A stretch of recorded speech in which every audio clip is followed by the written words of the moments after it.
Welcome back to another episode. When I speak, it's so different from how I sound inside my head.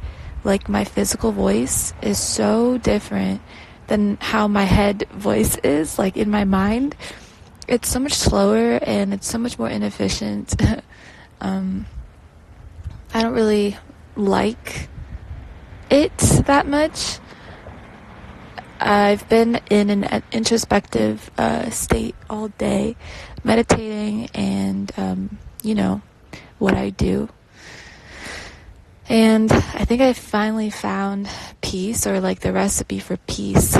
And I wanted to share that with you. So the recipe for peace is to just really slow down. And I know you hear this often. It's a really popular thing now, but truly beauty is found in nature, because that's like a direct reflection of our Creator and a direct reflection of us too. So when I see birds, when I see roses, when I see leaves swishing in the wind, when I hear birds, that's life. That's reality. That's beauty, true beauty. And everything else it's just all noise. It's all noise compared to what reality really is. And I think that this is a personal choice for everybody to go ahead and reclaim their autonomy in this way. But I think everybody should, because a fake reality is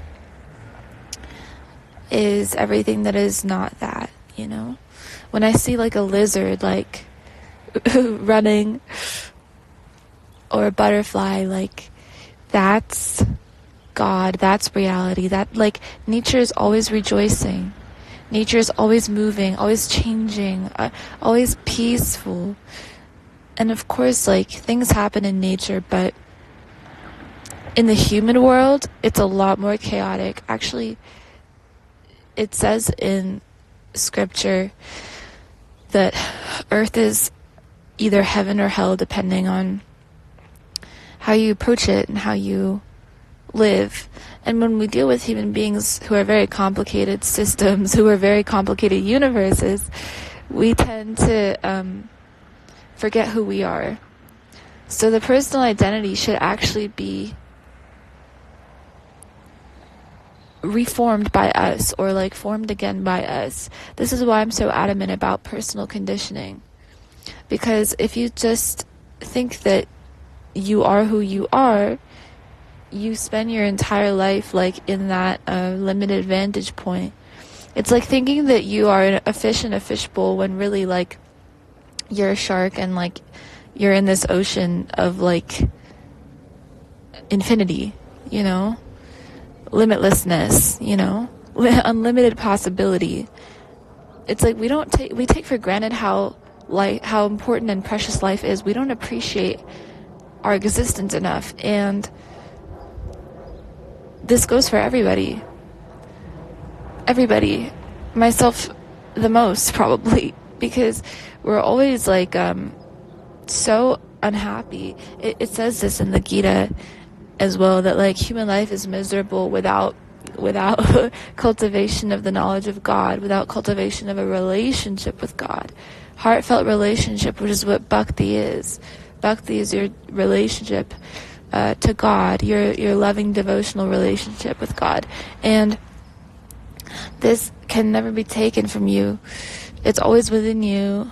That's why in the Bible it says, "Ask and it is given," and immediately it's given. We've asked and immediately it's given, because asking is the same thing as receiving. That's how God operates. That's how the God within us operates. We have asked to be born as a human being. Our wish is granted. Our wishes are always granted. We just don't know how to wish properly, and so that's why sometimes we manifest or create the wrong things. But God is always granting our wishes. Sometimes, this is why, again, it's important to recondition our identity, because sometimes we have an identity that reflects a outer reality that we don't really like. I'll give you an example. I was struggling for a long time with every sphere of my life, every single sphere of my life, health, relationships, wealth, everything.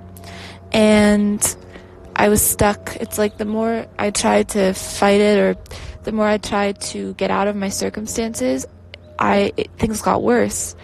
And I just did not know what to do. I was so much at my wit's end over and over and over again, to the point where I created more momentum of calamity for myself. And it was me doing it. And I had to literally get out. Actually, the momentum has to go somewhere. So it resulted in some really negative events happening for me. Seemingly negative, right? Because like you can decide. And so then, what happens then? Well, you have a rude awakening. You're like, oh, this is what my thoughts have been creating. Got it. I did this to myself. Got it. And you slowly take back control, but control is very gentle. True control over the self is love. It's a very gentle way of living and speaking to self and other people. It's a very gentle way of viewing the world, again, through the lens of reality, nature, God. And to do that, you have to decisively reclaim a slow life, decisively reclaim healing, which is like the opposite of actually trying to heal. Interestingly enough, like when we like really want to heal and like we strive for healing, like when I say healing, I just mean getting back to who we are, right? Regardless of what has happened to us or around us. So when we actually try to heal, it doesn't work. It backfires because, again, the law of the universe is that, when you push, you will receive pushback, right? So same thing with healing. There have been times in my life where I really thought I was healing because I was like pushing myself to do things that were even like uncomfortable for me, which is good, but I really thought I was healing certain patterns within myself instead of allowing and leaning into what's natural and leaning into gentleness with myself. And that's very important. It is very important for every person, regardless of who they are, to heal their inner femininity and as well as their masculinity, both of which are when they're very high vibing and neutralized and normal, and like divinely functioning, so like the divine masculine, divine feminine, they're very much they work together. They very much result in harmony within the human being. It's an energy thing. Actually, when you heal your energy, you can even heal from like physical illnesses and mental illnesses as well, by the way. But that's what doctors will not tell you, and that's what SEMA will. So that's what I learned. I learned that life is meant to be sunken into within moments. You're meant to enjoy the moment now. The present moment now is the medicine. Nothing else is the medicine. Not building your business, not like pressuring yourself to complete lots of work, unless you have fun with it. But always do what feels right. Always follow your intuition. And this goes for people too. Like, if someone gives you a bad vibe, don't associate with them.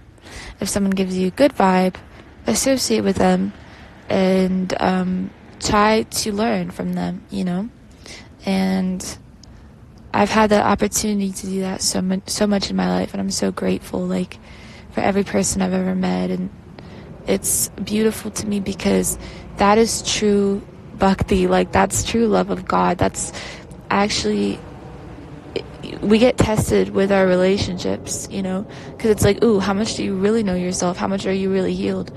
And then if someone comes to your life and to test you, and you just fall back into your old patterns and ways of being, you didn't take the opportunity to act differently or respond differently, right?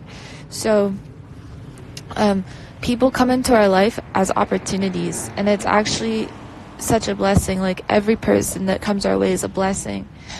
Everybody, even people that you like see on the street and stuff that, you know, for example, could need your help. Like, that's the universe blessing you so you get the chance to bless them in a way. You know what I mean? Like, life is so sweet, and I'm saying this as somebody who has gone through about a decade of depression, like on and off, real struggle with that, you know, and